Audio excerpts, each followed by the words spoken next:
Hello, everyone. Welcome to a new episode of the Dissenter. I'm your host, as always, Ricardo Lopes, and today I'm joined by a return guest, Dr. Owen Flanagan. He is James B. Duke Distinguished Professor Emeritus of Philosophy at Duke University, and today we're going to talk about his latest book, What Is It Like to Be an Addict? Understanding Substance Abuse. So, Dr. Flanagan, welcome back to the show. It's always a pleasure to everyone. Likewise for me, Ricardo. It's always nice to see you.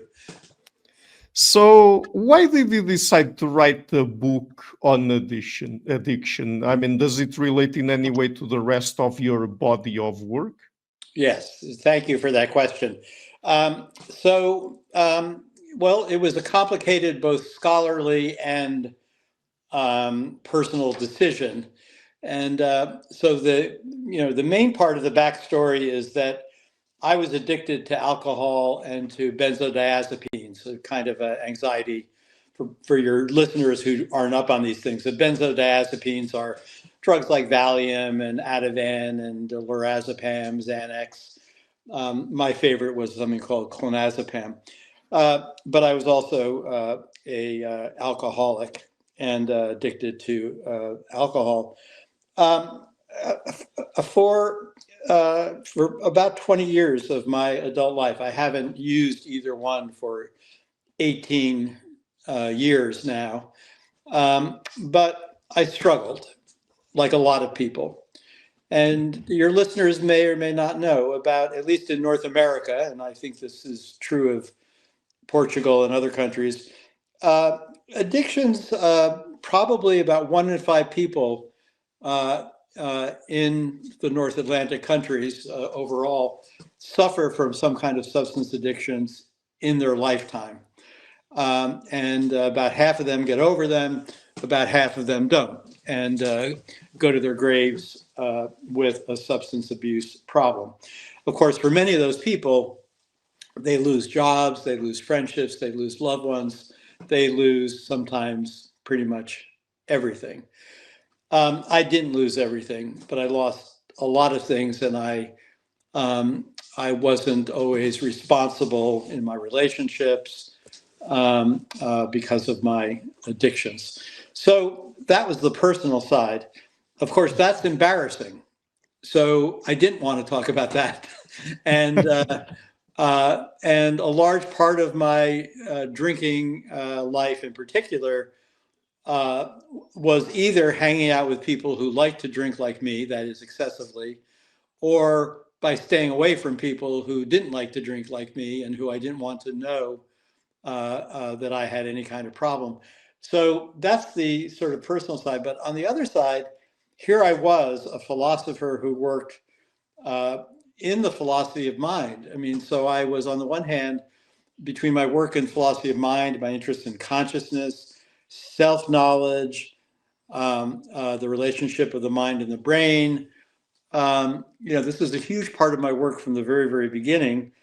I also did a lot of work early on, starting in the 80s, on the ways in which different psychological models explain things. So, of course, we know that there are computational models of mind, there are neuroscientific models of mind, there are psychoanalytic models of mind, there are Gestalt theories of mind, there are behavioristic theories of mind, which emphasize reinforcement.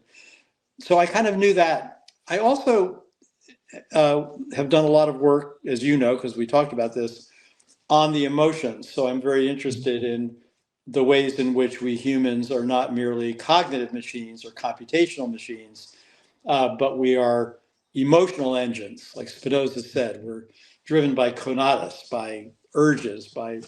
So here I was, I felt perfectly positioned to write a book which was both scientifically literate about the latest in what the psychologists, sociologists, anthropologists, and neuroscientists think about addiction.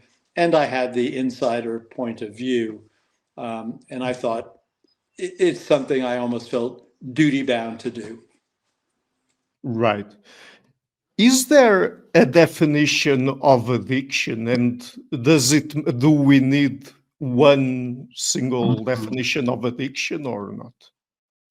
Yeah, I don't think we do. Now, you may know, and I think, again, it's helpful to your listeners even, is that there are people who are definition mongers in general, and sometimes philosophers are definition mongers. They'll say, we're not going to talk about such and so until we have a definition of it. What I've decided, and by the way, in addition to that, there are people who think that the word addict is itself stigmatizing, and that stigmas are inherently bad things. We can talk about that later. Yeah. I think some things are stigmas, which just means, of course, a mark. And they are marked because they are negative, both from the point of view of the person who, as it were, has the problem, in this case, addiction, and from the larger community that has to deal with them, workers, loved ones, family, etc. That said, what I think is suits. So I like the word addiction. I think that it's a little bit like people who are addicts. We will often say, for us, it's like gay. It's a word that we'll embrace. We are or were one of those. You can try to change the name. You can call it something else. You can call it substance abuse, substance misuse. Those are common locutions that are used lately.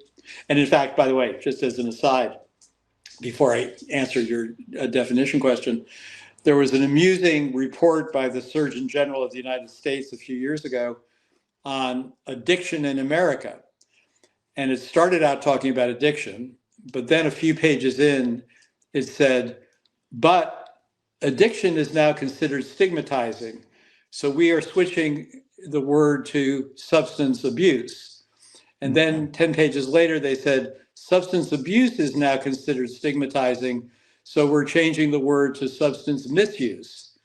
Anyway, I just find this ridiculous and very amusing, because if you keep trying to get rid of stigma or negative judgment for addiction, it'll continue forever because it is just a negative state. Okay, so that's all I've said so far. It's a negative state. How do you define it, though? I think the best way to think about it, and what I talk about in the book, is that the Diagnostic and Statistical Manual of the American Psychiatric Association has 11 criteria for what it calls substance abuse. 2 of them involve what some people think is a definition of addiction, which is simply increased tolerance and physical dependency on the drug. That won't work for lots of reasons. First of all, many drugs that are not particularly addictive, in the sense that people will abuse them and mess up their entire lives, people do become dependent upon. So anybody who takes an SSRI, that is a antidepressant of that class, selective serotonin reuptake inhibitors, can't go off them right away, or they'll have terrible side effects. So you have to titrate down. So those are drugs that people are physically dependent on, but we wouldn't talk about people as addicts. Almost no one goes out and tries to score, Paxil or Prozac on the streets. So we need something stronger than that. What are the things we usually need? Well, the other criteria are things like you're obsessing about the drug of choice a lot. You're planning to get it. You're strategizing about how to get it. And then the real kickers are when you cross over and start to undermine your interpersonal relations because of using, in a way that the addict herself recognizes, and you start to not step up to your responsibilities at work, and so on and so forth. So what I think of addiction as a sliding scale. If you have the 11 criteria in the psychiatric manual, if you get to about 5 or 6, if you get to 4 or 5, you have probably a moderate substance abuse problem. And if you get to 5 or 6, then I think you're a bona fide addict, although you could also just say you have a severe substance misuse problem. But what kind of phenomenon is addiction? Is it a disease, a disorder, a dysfunction? What is it exactly? Good. So these words, Ricardo, are exactly what are used. Some people also use syndrome. Some people even say it's just a habit. It's just a form of habit learning, like anything else is. If you're a good soccer player and then what you've developed are well-honed habits. But some habits are bad. Like if you're a criminal who loves to break and enter houses and steal things, well, you've got a bad habit. So addiction, some people think it's even just like that. It's something you've acquired and learned and perfected over time. Okay, but the main candidates for the discussion are disease, dysfunction, and disorder, as you put it. I prefer disorder for the following sorts of reasons. So let's start with disease. So there, again, just like with addiction, there's no actually perfect definition of any of these concepts, but at least one paradigm case of disease or paradigm cases of diseases would be things like if a person goes in for a colonoscopy and finds out they have colon cancer, they have a disease. The disease is colon cancer. If, as a child, they go for blood work and the doctor says you have type 1 diabetes, that is a disease. The disease of diabetes, type 1 diabetes, is caused by insufficient production of insulin by the pancreas. Colon cancer is caused by cancer in the colon. Now, when addicts talk about their problem, their addiction, they use the language of disease at all, which is not all that common. They will draw the analogy to to type 2 diabetes. Now that's interesting because type 2 diabetes is considered a disease, but it's a complicated and interesting disease because it's not something you're born with, it's something you develop and can take control of by changing diet and exercise. Doesn't always fix it 100%, but it's a way to mitigate it. So that's an interest. So I think that's the right kind of, if you're going to use disease talk, that's an appropriate analogy. It's a funny kind of disease where the agent himself participates in, as it were, the acquisition of the disease and can also get back in and take action to take himself out of the disease. So you could call it a disease. I wouldn't fall over and cry if people want to call it a disease. But I think because there is no anatomical location that's ever been discovered yet for addiction, and there's no place like the pancreas that occurs. People will say that addiction is a brain disease. That is one major model. But as I discuss in the book, there isn't one brain disease that has been located yet that is addiction. There isn't one area that is responsible for opiate addiction. There isn't one disease that is alcohol addiction. There isn't one disease that is amphetamine addiction. It looks now to almost all credible neuroscientists as if 18 different areas of the brain are involved and 100 different neurotransmitters. So it's quite holistic. And that also usually means, there are some diseases which are systemic like that, so it doesn't rule it out as a disease. But I think that the main way to think about addiction, the best way is as a disorder.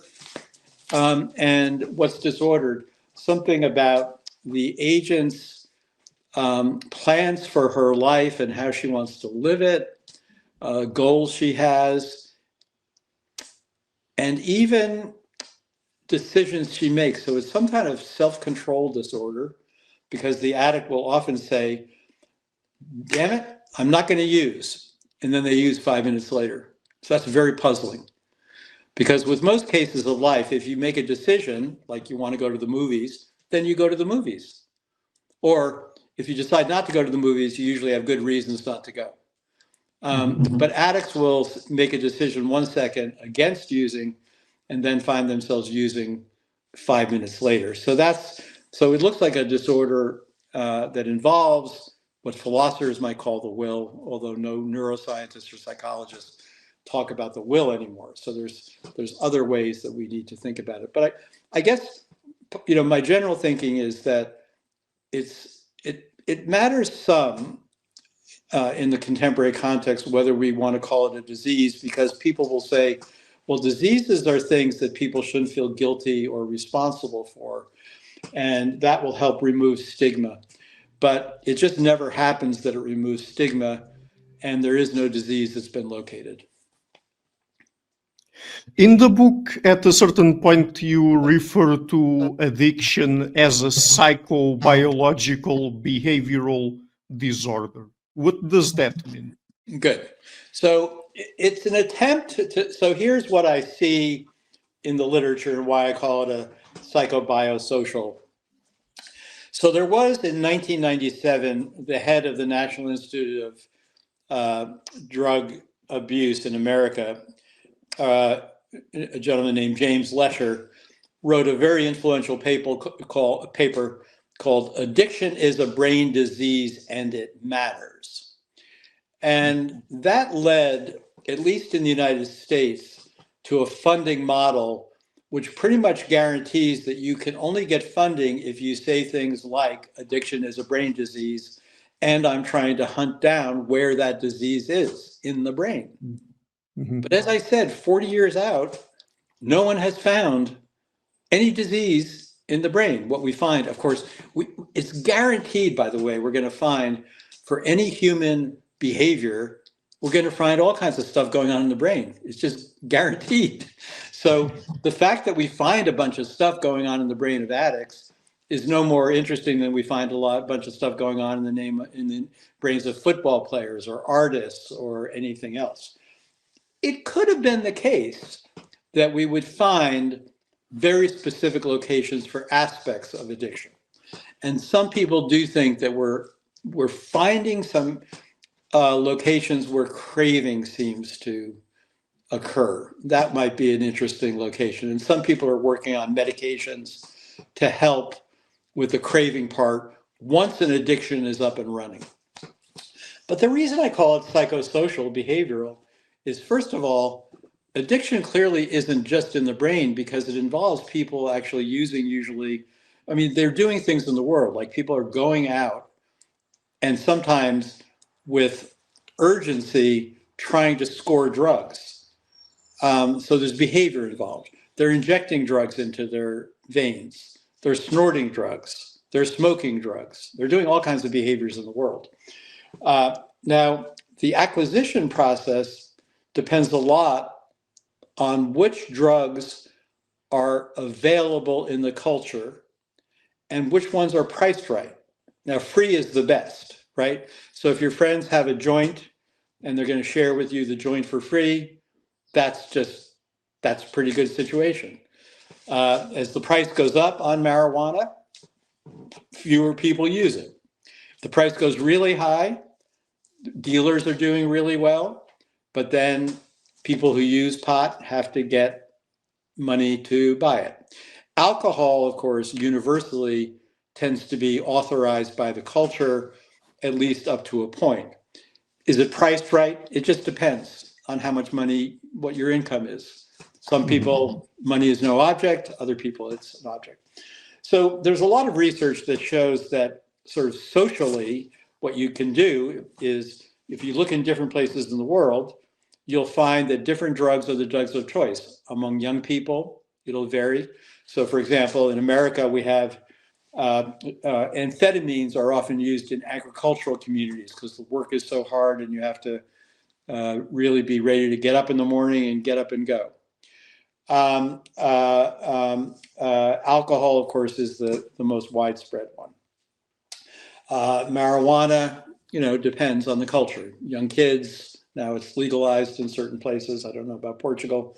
In America, in many states, we have legal access to marijuana. So these all are the sort of social background in terms of what makes drugs attractive, which ones the kids are using, which ones the adults are using, and those vary hugely. And they also vary by country and in interesting ways. I mean, you see, for example, the highest rates of male alcoholism are in countries like Russia, South Korea. It's an interesting one. There's no country in which women, so this is another sort of cultural aspect. There's no country now in which women use alcohol more than men, but there's some evidence that starting with COVID, teenage girls in America were using drugs and alcohol more than boys. So that's a demographic issue that we'll have to watch for. And clearly, those demographic issues are not in the brain. They're not, as it were. So they're all determined by large social factors beyond a person. And then the psychological part is just that addictions have, even if these things are occur in brains, addictions have very, very familiar to addicts components that involve obsessing about the drug of choice, craving the drug of choice, strategizing about when you're going to get it, tamping down motivation. So there's a whole internal psychological system that's up and running with respect to addicts. And then there are all the effects on self-esteem, self-respect, shame, and guilt. And these all have to be, these are partly culturally determined. So let me ask you now a question about a topic that you alluded to briefly earlier. Does the use of the word addict promote social stigma? Yes, maybe. But here's the rub. So I think that, and I'm still thinking about this, so this is a remaining research topic for the future for me. But I worry a lot about what I call, sort of glib inferences that go like this. Oh, I know how to solve the problem with the fact that alcoholics and drug addicts are stigmatized. Let's call it a disease. Let's even say it's a disease. Let's even believe it's a disease. And then the stigma will go away. Now, I think there's several problems here. First of all, let's just reflect for a minute on what stigma means. It just means mark, right? So for somebody to have a stigma attached to it, or to be stigmatic, putting aside, religious imagery of Jesus's stigmas, the marks of the crucifixion, just means that it's marked as undesirable.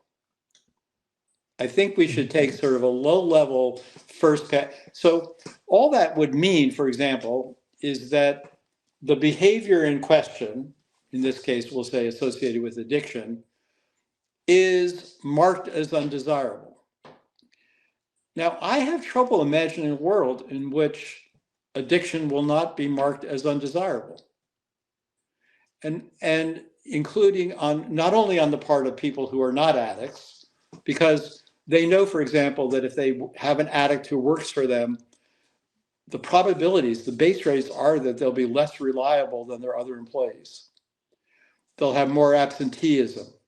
Not that they'll know that it's due to their addiction, but because the addict will get sick sometimes and call in and say that they have an illness, but what they have is an illness due to their addiction.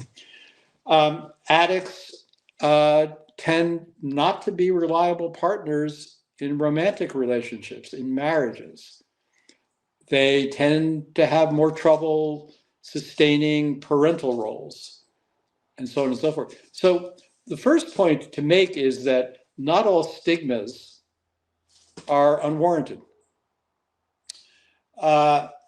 So it's not even clear what the request that you remove all stigma from, and then you fill in the blank. So did you say, so imagine someone says, so addict is very stigmatic. Let's call these people instead people with the disease of addiction. So suppose we did that, or the disease of substance abuse. It would still be the case that those people are unreliable. Right. And so then we would just switch to saying, my friend Ernie has the disease of substance addiction. Say, oh, I was thinking of hiring Ernie, for a job. And you think, maybe not. So I'm not sure that there's any mistakes being made about marking addiction as undesirable. And from the first person point of view, Ricardo, addicts don't like it usually when they're addicted. There are people I call in the book willing addicts. They enjoy the life. They can live it with impunity. They can score, the highest level of heroin. Maybe they're billionaires. Anyway, life is okay for them. That's a small group of people.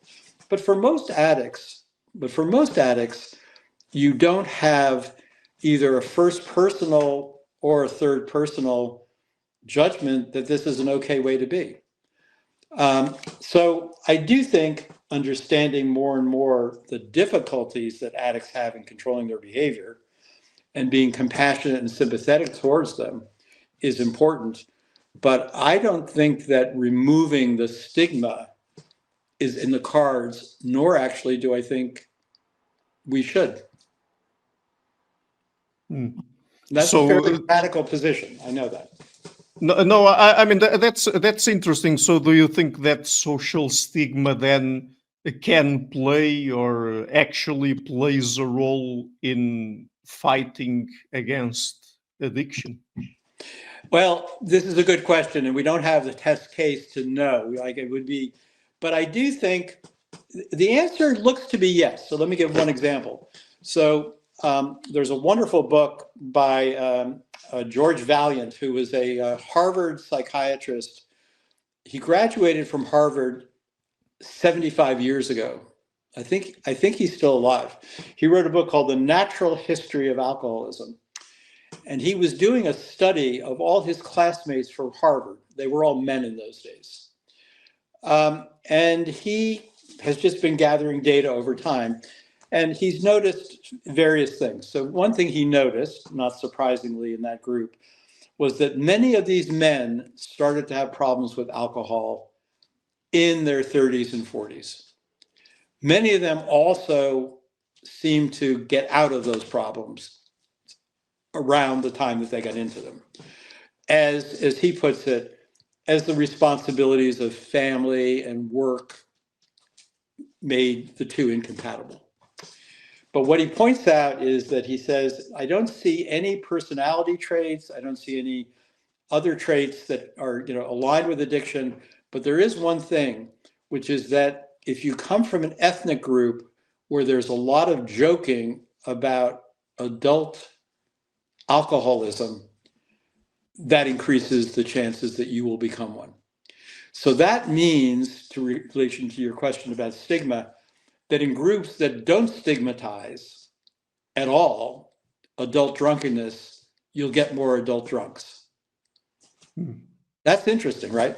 So I don't know if that's a universal generalization, but the point is, so what he found is he uses that to explain, so for example, the high rate of alcoholism among Irish Americans, so for example, and he finds that there's a lot of joking about uncles who go off the wagon and do stupid things, but that joking itself can open the possibility space for enacting going off in these dopey, silly ways that people do. Right. So the answer, I think, might be yes. At least making. Here's an interesting question. I think that, at least in the culture that I live in America, it's always been the case that there is not much of a stigma attached to teenagers experimenting with whatever drugs there are in their world. It's sort of almost expected. So there's not a stigma attached to it. The parents wish their kids didn't use drugs early on. But if you're an American kid, you know that your kids will use pot and drink before they're legally allowed to. It's just going to go with the territory. So I think that parents will then call the kids in and say, I really wish you didn't do this. I wish you waited until later till you could do it responsibly, and so on and so forth. They're very concerned about their kids becoming abusers or addicts or getting into accidents. So I think it's a complicated parental role, especially when the drugs of choice are ones that the parents themselves use. But usually the parents try to create a normative system which says there are lines that you don't cross, and that will be stigmatized. But experimentation among the young, I think, is sort of pretty much generally accepted as something that will happen, and it's not particularly stigmatized, unless the kid starts to become a drug dealer or has an addiction problem, and then it is. Mm-hmm. No, I mean, that was a very interesting point, and the reason why I wanted to ask you about it is because, of course, if to know if something works or not against a particular kind of social problem, in this case addiction, I mean, we have to really know what works and what doesn't. And Right. One of the things that can or cannot work is social stigma. And I was also thinking about the case of Japan, where, of course, these are two different things. I'm going to talk about obesity now. Obesity is different from substance abuse, but either way, I mean, in East Asia, Japan more specifically, because they are more collectivistic and so on, they don't have any problem with openly talking bad about fat people, obese people, and actually the rates of obesity in Japan are much, much smaller than in the West. I mean, of course, that's just a correlation, but still, since there's that cultural difference and there's a much heavier social stigma in Japan against being fat or obese. I mean, there might be something there. I don't know. Yeah, no, that's a nice example, right? Because, yeah, and notice, I mean, it is true, that the weight thing is an interesting case that you bring up. I like that because my impressions off the top of my head are, we have in America now, people are saying 60%, 50 or 60% of people are overweight according to some medical standard or other. I don't know what percentage are obese. And so then we've tried to meet that with body positivity movements, which remove the stigma, as it were, or the ideal of a thin body, we'll say. That's an interesting movement, which has helped, I think, probably to a point, people who are overweight, shall we say, to feel better about themselves. I can see how that would work. One could imagine, and in fact, we'll talk about this. Countries that use harm reduction techniques, and of course, Portugal, as you know, was one of the leading places in the world in 2001. Starting in 2001, that the ideas behind harm reduction were both harm reduction and helping addicts not feel as demoralized and to also be safer than they are. Does that remove the stigma? To a certain extent, it probably removes some of the excessive stigma or unnecessary stigma. So I have no doubt, even though I say I don't see how you could remove all the stigma or that you would want to, I do agree that there are ways in which it's just entirely counterproductive plus cruel to excessively shame, guilt trip, stigmatize addicts. That almost goes without saying. But I think the mistake at the other end is to think, oh, we should just remove all negative judgments about drug abuse. I think that would be a funny thing to want or to expect. Okay, so can addicts stop being addicts? Good. So this is an interesting thing, again, that would push against the brain disease model or the disease model. You can't stop being a type 1 diabetic by willing or by changing your behaviors. In other words, you can't just decide, damn it, pancreas, start producing insulin. They just won't do it. You'll have to take insulin from the outside. You can't just get rid of colon cancer. But there are things that could be done. In both cases, you can have interventions that maybe will cure you or maybe make it manageable. What's interesting about addictions is that every day in every country on earth, people do sometimes the action is one of, it looks like a standard case of will. A person just says, I can't do this anymore, and they are able to stop using, sometimes forever.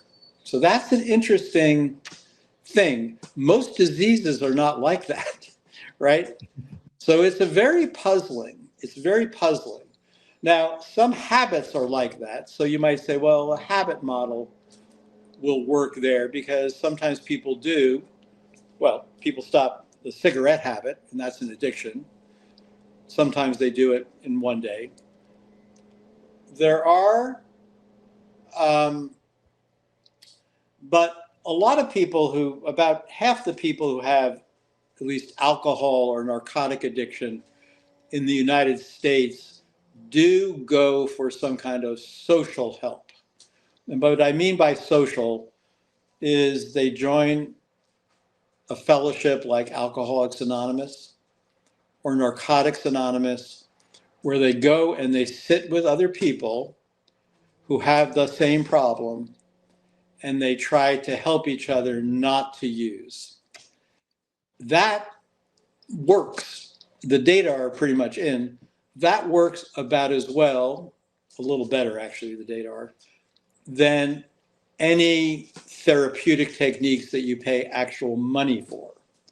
In other words, it works as well as cognitive behavioral therapy. In fact, I think it is a form of cognitive behavioral therapy. It works as well as various other ones, which we can if you want to talk about them. But there are other techniques that are used all in the sort of what you might call broadly psychotherapeutic camp. They're not typically drug use ones, although there are some drugs which can help with the cravings, as I mentioned. But people do get better. It looks like some people say as many as 50% of people who use drugs get better. What get better means, some of them moderate their use, especially of alcohol. Some people moderate their use of other drugs, although that can be harder. But yes, people do get better. But not all people get better. Right. And why is it important to listen to addicts? Why do we also need a subjective account of addiction to have a, I mean, of course, we don't have it yet, but to potentially have a full understanding of how addiction works? Good. So sometimes we need the reports of addicts just to get sort of straight on what the sort of, so the addict will experience things like complete demoralization over the fact that he or she is trying to stop using, but they can't do it. They'll experience guilt and shame. These are things that you might see from the outside if you're a sensitive therapist or observer, but you might not see them until you talk to the addicts about how they're feeling. So it's a kind of a holistic psychological drama that they're part of. And what you would only see from the outside were you to watch the addict is very puzzling behavior. Like, why do they keep doing this? Why do they keep screwing things up? Why do they keep undermining their own plans? You would see all that, but you wouldn't know about the psychological turmoil that's inside the addict himself. The other reason you want the addict's testimony, I'll give an example. So in the what's called the Big Book of Alcoholics Anonymous, which was written in the 1930s, published in 1939, I believe. Yeah. There's a preface by a doctor, Dr. Silkworth, and he talks about craving. And he says this, he says, craving occurs after the alcoholic takes the first drink. Now, he was not himself an alcoholic. Alcoholics actually realize that it does take place after the first drink, but it actually also takes place before the first drink. So it's very, very common for alcoholics to say that they've been thinking all day about using at 5 o'clock. They've just been waiting till they get off the clock at work, and that they're craving all the time. In fact, they might say, my mind is completely absorbed with my desire for using the drug. And that's something that Dr. Silkworth wasn't picking up on. He didn't see that there's craving in various places. There's also the reasons, because addicts can help you understand why they use. Now, there are models, and again, they've usually been developed by non-addicts, for why people are addicts. So one is a trauma model. Roughly the idea would be, if someone's an addict, they must have been traumatized in their childhood. Another model is related but different. It's a self-medication model. It says, if a person is abusing drugs, it must be because they needed some medication to control, and now you start to fill in the blanks. Anxiety, depression, bipolar disorder, schizophrenia, any kind of feeling that is uncomfortable. The thought is, so that's the self-medication hypothesis. Then there's a third one that's also a totalizing one, which is what sometimes called the social dislocation hypothesis. This comes in very dramatic forms. It says, if you live in a culture where there is social displacement and upheaval caused by global capitalism, that causes addiction. Now, these are all sort of highly general, but what I think is they're all true a little bit of certain groups. There are people who fit all three descriptions. I've met them all, but they don't get into the particularities of particular cases. And there are lots of people who are addicts who are not traumatized in any way. I, for example, was not. I grew up in a very good family, loving family. So nothing about trauma fits me. Sure, I did use to self-medicate a little bit because I was anxious maybe, and I found alcohol good for that. Plus, but even then, I don't know if that's the best explanation, because I was taught, like all boys my age, that, when you get to high school, you start drinking. Girls like you better if you drink. You're socially more adept if you drink. And, there's a whole romantic story that was associated with it. It wasn't like a problem to be solved. It was something to enhance. It was a little bit like people talk about, neural enhancement, or it was an enhancer. So I think that what we get from addicts is really the particular features that are idiosyncratic to different people. And, as I talk about in the book, one thing about addictions is that a plurality of addicts, substance abusers, have some comorbidity that would be diagnosed as a psychiatric problem. Now, this doesn't mean, of course, because psychiatric problems are a little bit loosey-goosey in terms of how they're identified itself. So we don't always know. I mean, so is anxiety a psychiatric problem, or is it just like an ordinary problem of living? I don't know what the answer to that is. But clearly, but for example, if we take something like bipolar disorder only affects about 4 to 5% of the population. But among people with bipolar disorder, 50% at least are alcoholic, and another 10% become addicted to other drugs. So that's an astronomically high rate among a group. So clearly something's going on there. And we don't want to, make glib inferences to say, this alcoholic, let's look for bipolar. We want to be careful there. Or this is a bipolar person.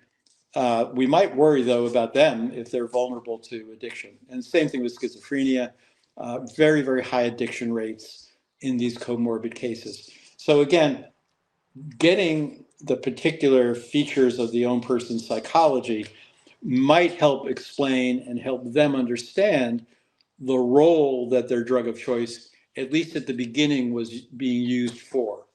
Usually what happens is whatever you were using your drug for in the beginning, it comes not to work for that anymore. But by then you are, as we say, addicted. So, related to my previous question, this one I think gets into issues that are usually discussed within the philosophy of science. Tell us about subjective realism and the expanded natural method, in this case, applied to understanding addiction, but you can also talk about it more generally. Good. Yeah. So I developed, so back in the 90s when I was working primarily on consciousness, I was struck in those times, it was the early years of um, uh, uh, people thinking, okay, what's going to be the relationship between the mind and the brain? And, a certain group of people thought, well, what will happen is we'll get a straightforward reduction of mental states. So we'll find out eventually anxiety is this little squiggle squaggle in the brain, depression is another squiggle squaggle of a different sort. And we'll get rid of the psychological vocabulary and reduce it to a neural vocabulary. But what I thought right at the beginning was that the right way to think about the consciousness brain problem is not as a deep metaphysical problem, not as the hard problem of consciousness, but as an epistemic problem. So what happened is that Mother Nature, and this is what I call subjective realism, it's basically that Mother Nature, in the case of organisms like us, designed us so that each of us has our own and only our own mental states. This is why there is the problem of other minds. So Ricardo has his mental states, and Owen has his mental states, and my wife has her mental states, and my dog has its mental states. And our mental states are private, but they also have a public face because we make facial expressions, we're interacting with other people, and so on and so forth. But there's no mystery why subjectivity occurs to the individual who is having her experiences. It's because only we are hooked up to ourselves in the right sort of way to have the conscious experiences that we have. So I think now that there's still this epistemic gap because it means that I'm in touch first personally with my mental states as conscious experiences. I'm not in touch with their neural texture at all. I have no idea what neurons are involved in what you and I are doing right now, although I assume that my brain is doing all the stuff it does when it's speaking language, comprehending language, looking at another human being. All those areas are active. What the neuroscientist can then do, though, if the neuroscientist is interested, they could tell us what is going on at those lower levels. And that could be valuable because suppose all of a sudden I wake up tomorrow and I can't, read a certain letter of the alphabet. Well, that happens sometimes when people have strokes. So a neuroscientist might be able to tell us exactly where in Stanislaus Dehaene's letterbox part of the brain that something happened that dropped out. Or the same way in which if you have a stroke in which you lose, ability to move your right hand, they know exactly where to look in left motor cortex, left side of your brain, because we now know how moving your hand is related to a certain set of neurons there. Now, so I think what we want to do is coordinate the neuroscience with the psychology, the phenomenology.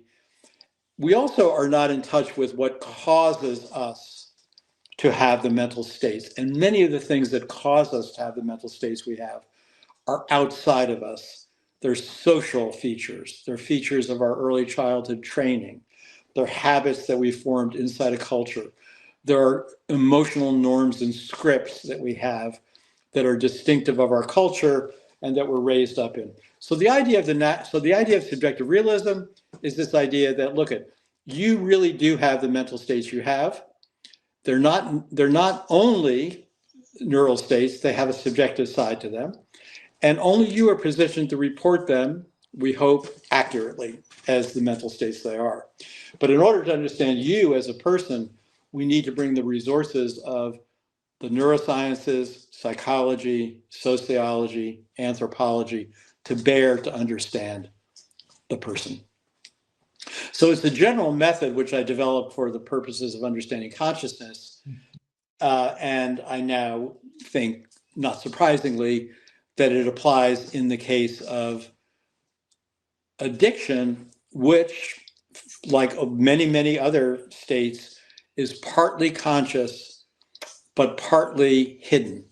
But it's not only hidden in the brain, like what the brain is doing in reward centers, say, it's also hidden in terms of its social and cultural history or family history.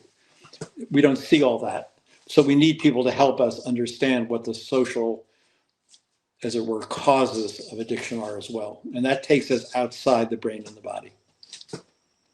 So in the book, you distinguish between three different addiction types. So there's the willing addicts, the unwilling addicts, and the resigned addicts. Why do you think that it matters to distinguish between these different types of addiction? Good. Well, I think that the more we know, so I'll say something about how to define these three, and then maybe then I'll connect it to why it matters. So being a philosopher, of course, we think that distinctions can matter. Sometimes they don't, but this is a case, I think, where they do. So for example, one reason they matter actually is that they matter because of what previous people have made, which are not helpful. So for example, in the philosophical literature, Harry Frankfurt introduced, who's a great philosopher, recently deceased a couple of years ago. Frankfurt introduced this picture of what he called the willing addict. And it is a cartoon that actually doesn't fit very well. So what Frankfurt said, and he's interested in willpower, and so on and so forth. So in one of his important papers on will, where Frankfurt's model is basically the idea that things that are part of really me are things that my desires that have passed inspection as good desires are ones that are part of my freely given self. So he pictures a willing addict, like let's say someone who just gets up in the morning and thinks, my God, I'm so rich. I can get my designer drugs from the person who goes out and gets them for me. They're medical grade marijuana. I'm very careful. I mean, by the way, both Michael Jackson and Prince had such doctors, right? Who provided them with what they thought were the perfect admixtures of drugs. And so Frankfurt pictures the willing addict as someone who just has their life set up so that they have no ambivalence whatsoever about their addiction. They love their addiction loves them. Maybe their loved ones aren't suffering at all from their addiction because they're doing it so perfectly well. Carl Hart, for example, who's a great psychologist and neuroscientist at Columbia, I believe he's still at Columbia. He's written some good books on addiction, and he says of himself that he's a recreational heroin smoker. And so just like my father used to come home from New York City and have 2 martinis before dinner, and that served a certain ritualistic function in my family of origin, Carl Hart comes home after a hard day and he smokes heroin. So supposing he says he's not a heroin addict. Let's hold that aside for now. But he smokes it regularly. And that would be an example of, suppose he were an addict, of a willing person. He's figured out how to do it and it's working out fine for him. The trouble is, those are hard to find. There are almost no, in all the literature I've read, there are some addicts who are in that vicinity, like Keith Richard may have been that way in his part of his life. He was a heroin addict, he says. But there are almost no addicts who are willing but are not ambivalent. There's usually some ambivalence because even a willing addict will notice that he desires the drug at inconvenient times, like when he's playing with his children. He might need more heroin. But the reason so that's one, so just to clarify what the phenomenon is, like it's not quite no ambivalence, it's usually some ambivalence of a willing addict. The other reason to mark off willing addicts, though, is that Nora Volkow, who's the head of the National Institute of Drug Addiction Abuse in America, she says there are no willing addicts, and then she at another time says, I've never met a willing addict. But I have met willing addicts. I guess I know more addicts than Nora Volkow does. But the point is, there are people who say, look, I'm okay with this. Now, but that's not the largest group of addicts. The largest group of addicts are what I call unwilling or resigned addicts. Unwilling addicts, I was one for a long time. I didn't want to be addicted anymore. It wasn't doing any of the good stuff it did for me when it was working. It stopped doing that, and that's very, very common. But you still need to keep taking your drug.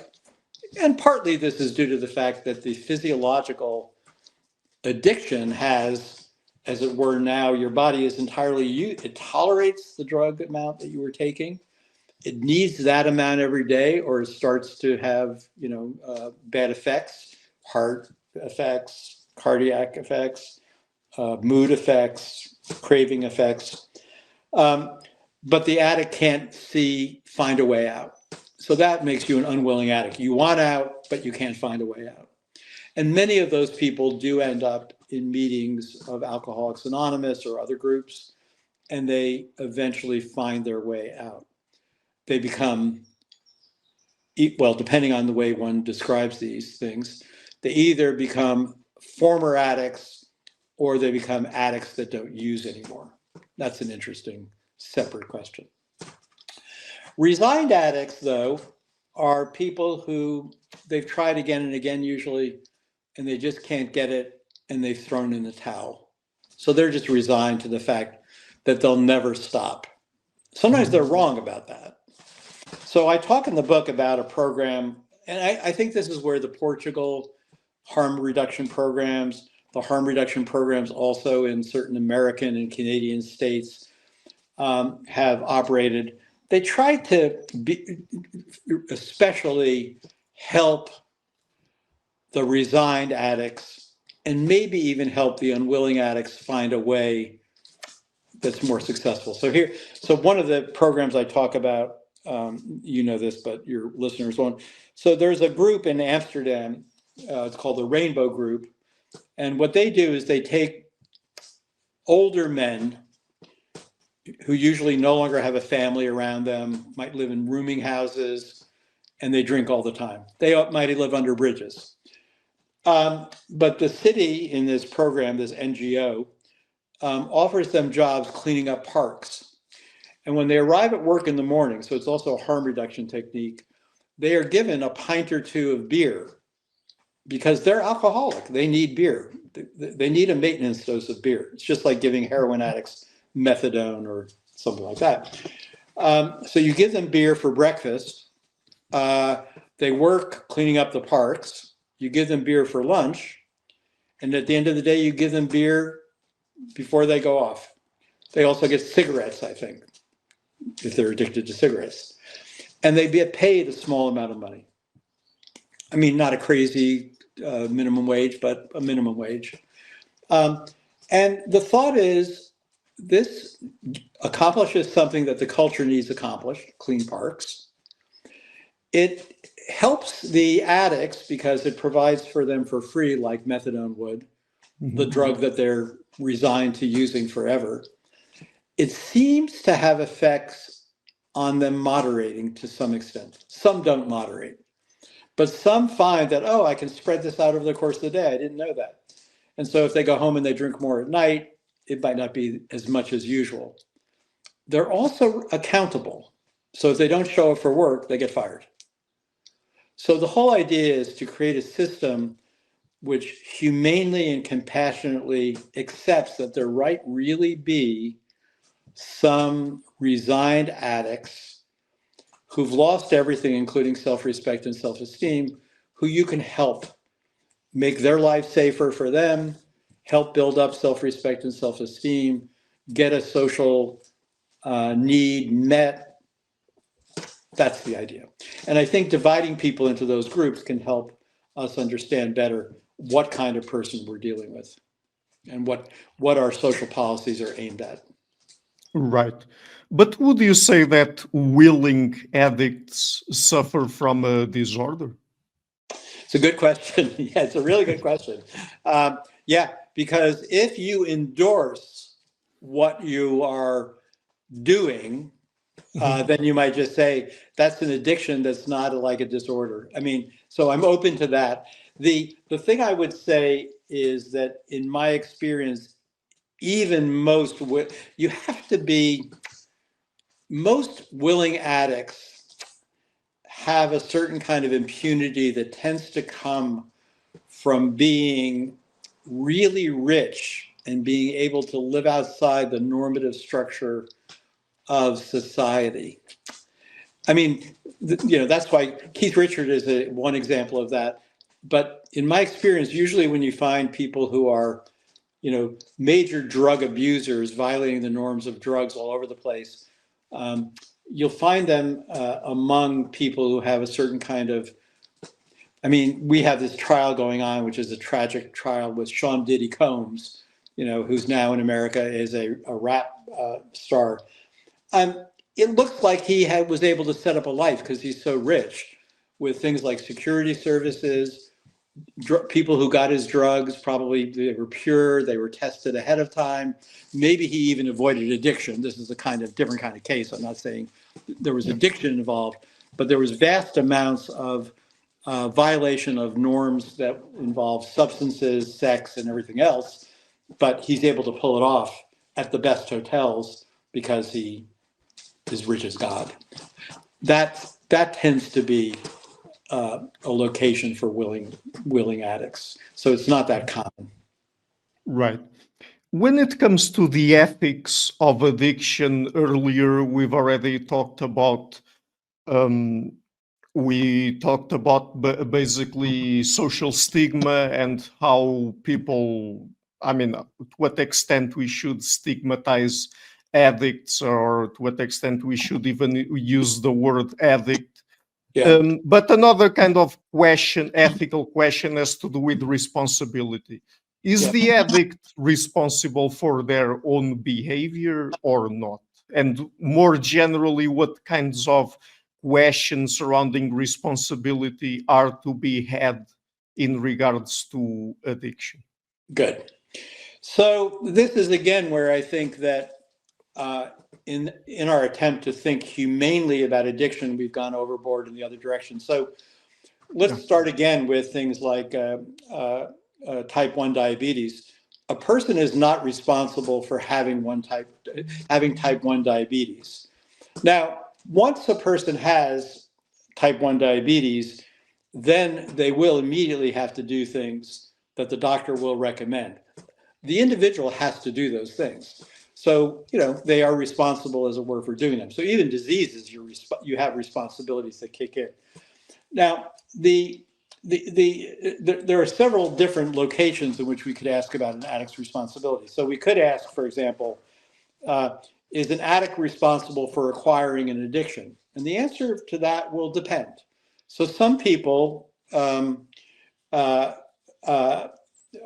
say, trafficked, say young people who are trafficked for sex or for other reasons. Sometimes they are introduced to drugs on purpose to get them dependent on the person who's trafficking them. So that's not an addiction for which the person who acquires it is responsible. Nonetheless, for many addicts, there are some, sort of social, their educational things that make them aware of the dangers. So we might want to say, well, if along the way, if you grew up in a culture which was warning you about alcoholism in a useful way, and you became one anyway, well, then you weren't, we would say things like, you should have been paying more attention. Now, those are various kinds of low-level responsibility attributions and so on and so forth. But once there's the water under the bridge and the addict is an addict, that is, they're in the grip and they have, at least 6 to 11 of the, they meet 6 to 11 of the symptoms or criteria in DSM-5 and are an addict, then the question is, well, what next? Now, there are a couple of observations I make first. One is the observation that when addicts get together and talk about undoing their addiction, they're trying. Imagine people who are just trying so far unsuccessfully.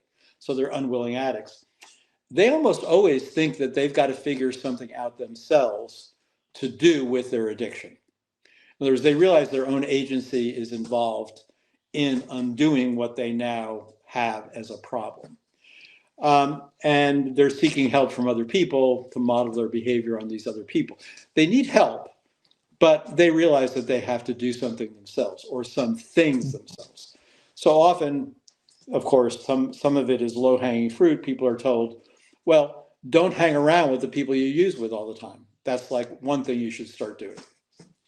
Hang around with people who don't use. That's another thing you should start doing. So these are ways of taking responsibility for oneself. Is the addict responsible if he neglects his children? Everybody says yes. We might be more sympathetic or compassionate to the addict than we are to someone else because we think his agency is in some sense undermined or diminished, but it's not missing altogether. And almost all the research shows this, that addicts do control using all the time. They try not to use at work. They try not to use in front of people who will disapprove of them. They schedule using to certain times and places. So there's already a lot of agency that addicts maintain, and they realize that they've got to leverage this agency further if they want to get out of the vicious cycles that they're in. So the answer is they're responsible. They're responsible. And are they fully, do they have like complete control of all aspects of the behavior? No, but they don't have that for a lot of things. They can't fly and so on and so forth. But addicts have responsibility. And I think that every treatment program that's successful treats addicts as if they have responsibility.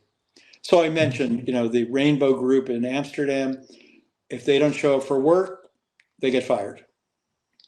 Right. If you're in a therapeutic community, Hannah Pickard, who has a book coming out in a year, you want to talk to her, called The Puzzle of Addiction.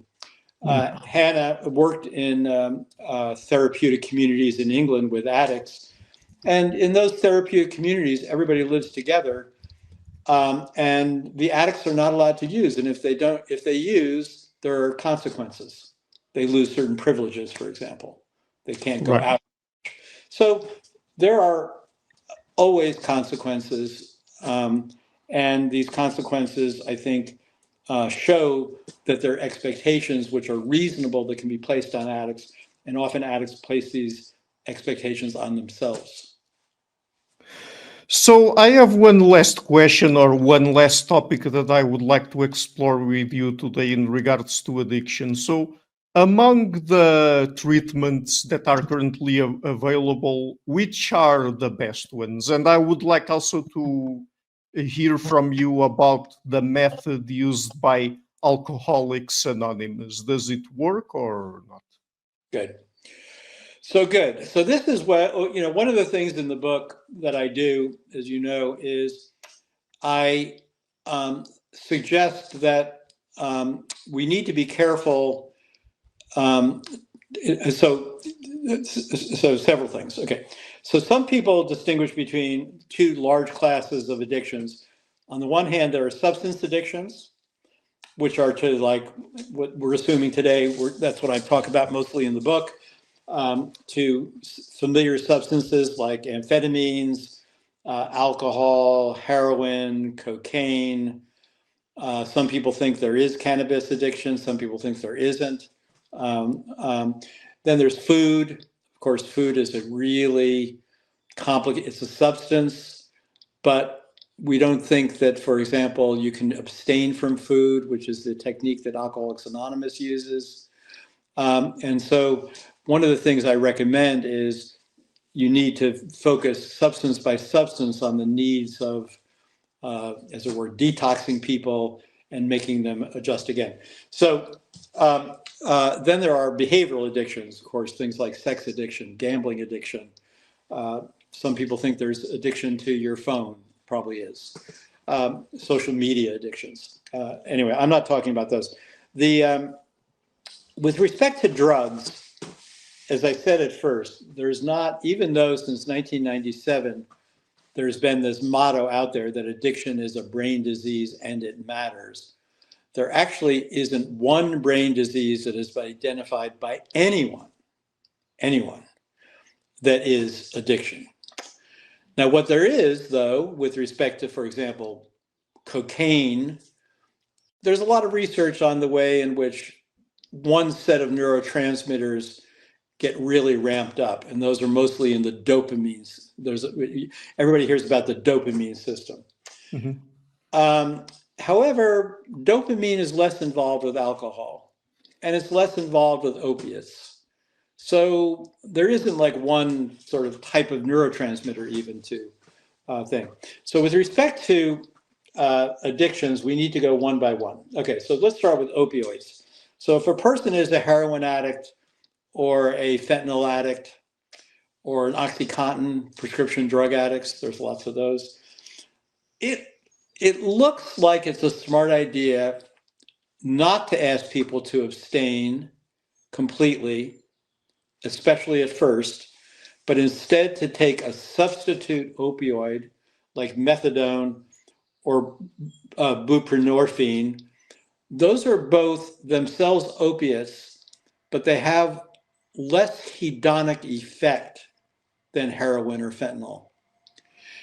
When I say hedonic, not only won't you feel happy, joy, joy, click your heels, but you also won't space out if you take these at the right doses. So you'll be present for life.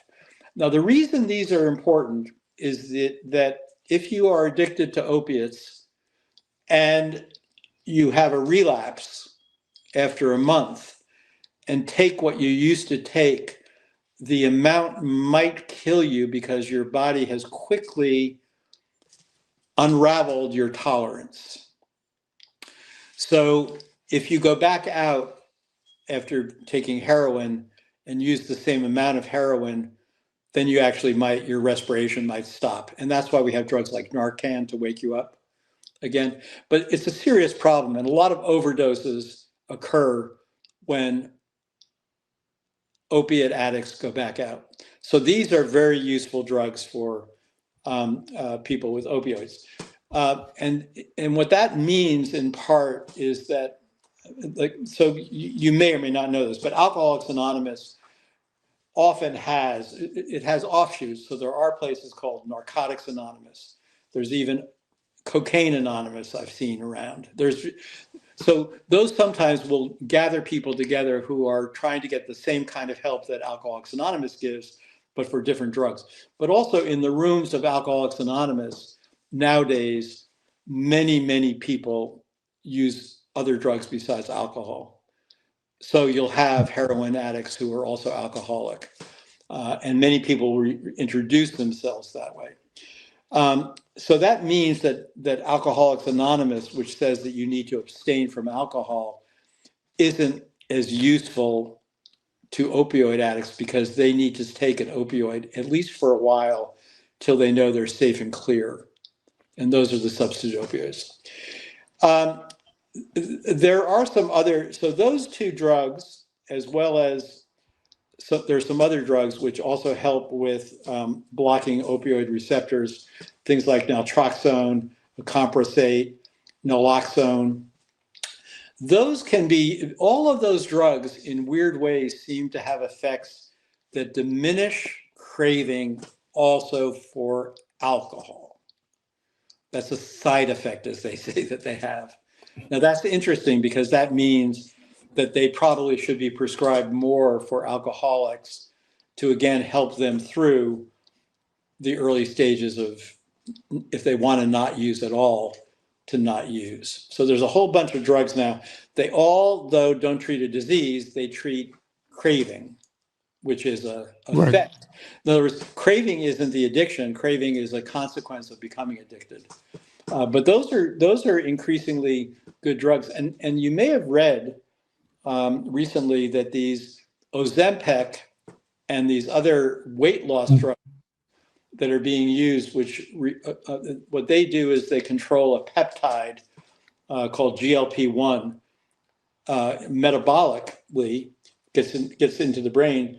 But people who take that also claim that they have less desire for other drugs of addiction, which is an interesting and important result. So that would yet be another drug that people could take, not for diabetes or weight loss, but to diminish desire for addictive drugs. So that's an area where we should expect there to be more and more development of drugs, or more recognition of the usefulness of these drugs to help people sustain recovery. Because as you know, some people define addictions as a chronic and relapsing disease, but not everybody relapses. Mm-hmm. Right, so that's all very interesting and very informative. And the book is, again, What Is It Like to Be an Addict? Understanding Substance Abuse. Of course, I'm leaving a link to it in the description below. And Dr. Flanagan, where can people find your work on the internet if they're interested? I'm old-fashioned. There's almost no place to find it. You just have to go on Amazon and buy the book. No, that's perfectly fine. So, as I said, I will be leaving a link to it. And thank you so much again for taking the time to come on the show. It's always a big pleasure to talk with you. Wonderful. Thank you so much. Oh, one plug I should give in terms of getting in touch with me. For the next 2 years, I will be teaching at NYU Abu Dhabi. So if there are people who want in that part of the world who would like me to talk about addiction, or in Europe, I'll be close by for the next 2 years. Great. Hi guys, thank you for watching this interview until the end. If you liked it, please share it, leave a like and hit the subscription button. This show is brought to you by Enlights, learning and development done differently. Check their website at enlights.com, and also please consider supporting the show on Patreon or PayPal. I would also like to give a huge thank you to my main patrons and PayPal supporters: Per Ergo Larsen, Jerry Mullerens, Frederick Sunda, Bernardo Seixas, Olaf Alex, Adam Kessel, Matthew Whittingbird, Arno Wolf, Tim Hollis, Eric Alenia, John Connors, Philip Forrest Connolly, Dan Demetrio, Robert Windiger, Rui Inácio, Zup, Marco Neves, Colin Holbrook, Phil Kavanagh, Mikkel Stormir, Samuel André, Francis Forte, Tiago Nunes, Fergal Cossen, Hal Herzog, Nuno Machado, Jonathan Labyrinth, João Linhares, Stantantia, Samuel Correia, Eric Hines, Mark Smith, João Eira, Tom Hummel, Sardus France, David Sloan Wilson, Yacila Dez Araújo, Romain Roach, Diego Londonho Correia, Yannick Punter, Dana Rusmani, Charlotte Bliss, Nicole Barbaro, Adam Hunt, Pavlo Stasevski, Nelek Bach, Guy Madison, Gary G. Alman, Sam Afzal, Adrian Yeager, Paul Tolentino, João Barbosa, Julian Price, Edward Hall, Edin Bronner, Douglas Fry, Franca Bortolotti, Gabriel Ponce Cortez, Ursula Litsky, Scott, Zachary Fish, Tim Duffy, Sonny Smith, John Wiseman, Daniel Friedman, William Buckner, Paul George Arnaud,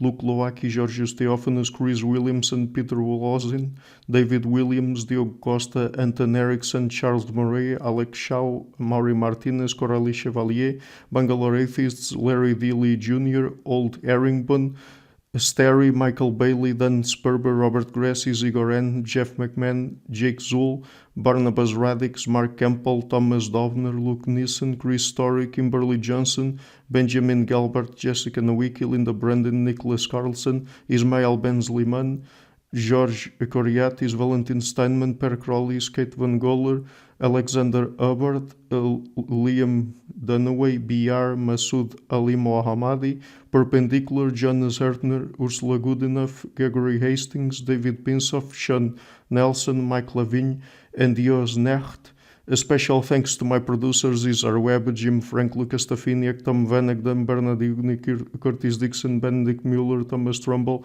Catherine and Patrick Tobin, Giancarlo Montenegro, Alni Ortiz, and Nick Golden, and to my executive producers, Matthew Lavender, Sergio Quadriano, Bogdan Kanivets, and Rosie. Thank you for all.